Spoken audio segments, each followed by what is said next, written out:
Hello, it's me, Mr. Pete's. Hey, how you guys doing? Can you see my face? Okay, so welcome to art class, my eighth graders. It's really nice to sort of see you. So I'm going to show you guys the Principles of Design project. You probably know which one that one is. It's always on my bulletin boards in the hallway. There's always like that drawing of the icon and it's surrounded by all these different types of patterns and stuff like that. I'm going to go over three of those things, okay? We're going to talk about rhythmic lines or rhythm. We're going to talk about patterns, and we're going to talk about movement, okay? So I've also attached a Google slide to this assignment, and you can kind of look. I only put those three up. When we learn the other principles, I'll add them to that Google slide. But in the meantime, I just have those three. So rhythm and pattern are both pretty much the same thing. The only difference is that um, rhythm is not predictable and patterns are predictable. Okay, like it's a repetition. Rhythmic lines are lines um, that are lines that kind of repeat. They don't just have to be lines; they could be shapes too. But they're not predictable. You can kind of see my drawing here that they're kind of starting to go in different directions. We don't know what the next one will be like, right? So it's not quite as predictable. And you could do this with circles and squares and all sorts of stuff. Okay, that's what makes this rhythmic. It's repetitive but not predictable. A pattern, on the other hand, is predictable. So like if I had like circle, circle, circle, circle, circle, and it's just repeating over and over and over again, right? A really good example of a logo that is rhythmic would be the Adidas logo, the one with the mountains, where the mountains are the three different lines, those thick lines. They're not exact repetition. And then a good example for pattern would be Louis Vuitton. Because if you look at those bags, they have the L and the V that repeat over and over and over again. So you know that a lot of like fashion designers use these principles in their work.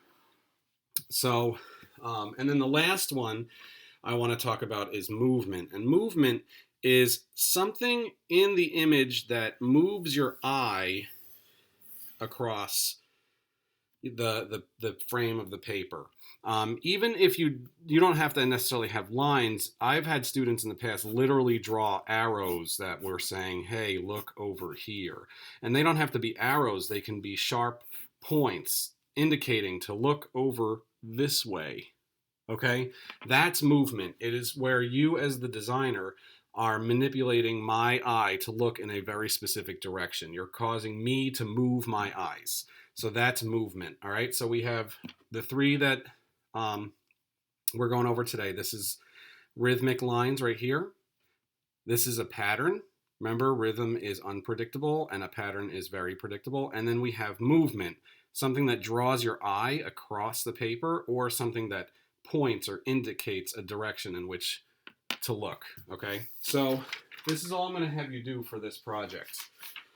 You will need just regular copier paper. If you have regular paper at home, is fine.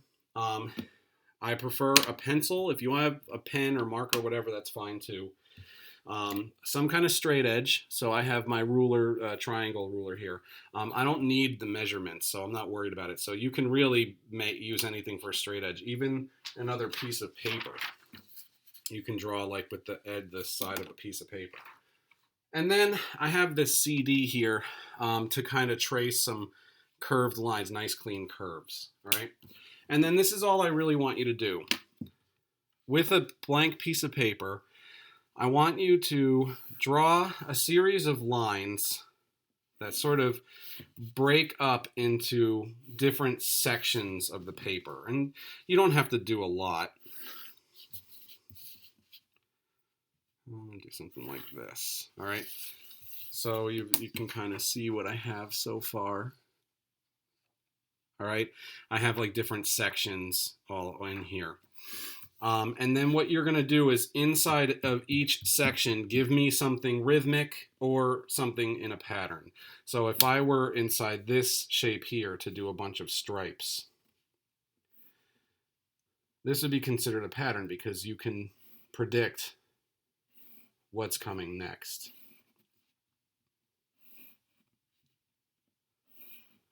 Now, if I wanted to use this the CD, the curved edge, I can do the same thing in this triangular shape right here. I can use the curved edge to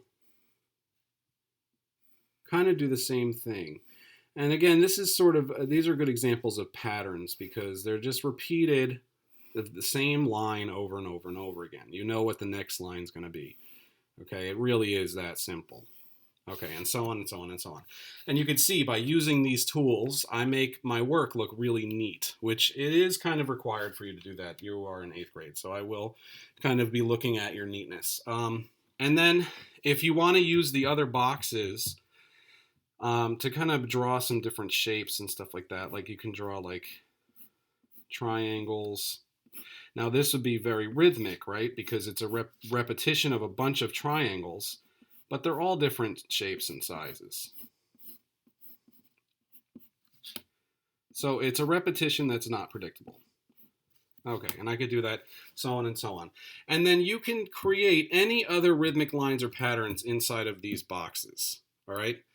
To give this a sense of movement, something to kind of draw my eye across. Let's say I want you to look at this section of my paper. So I'm going to shade this in. So what I might do is I might actually draw, because I want you to look here, I think I'm going to draw a bunch of lines kind of coming in towards this, like this. You see that? And this gives it a sense of movement. It's like, hey, look over here. You can also do something like this. Like maybe I'll have like a sharp triangular shape, or these sort of spikes. And those also act as, hey, look this way. All right, that gives it a sense of movement. So if you show me this, then you're demonstrating that you understand rhythm, which is shapes or lines that are unpredictable, pattern, shapes or lines that are predictable, and movement, getting me to look in a very certain direction. All right, and as far as the amount of boxes, I would say at least 4. Okay, I would say at least 4 different boxes. So yeah, if you guys have any questions or any comments, you know, you can email me, you can, you know, comment through Google Classroom, and I'm going to be behind my computer, so I'll be there answering your questions all day. All right. So happy drawing and stuff.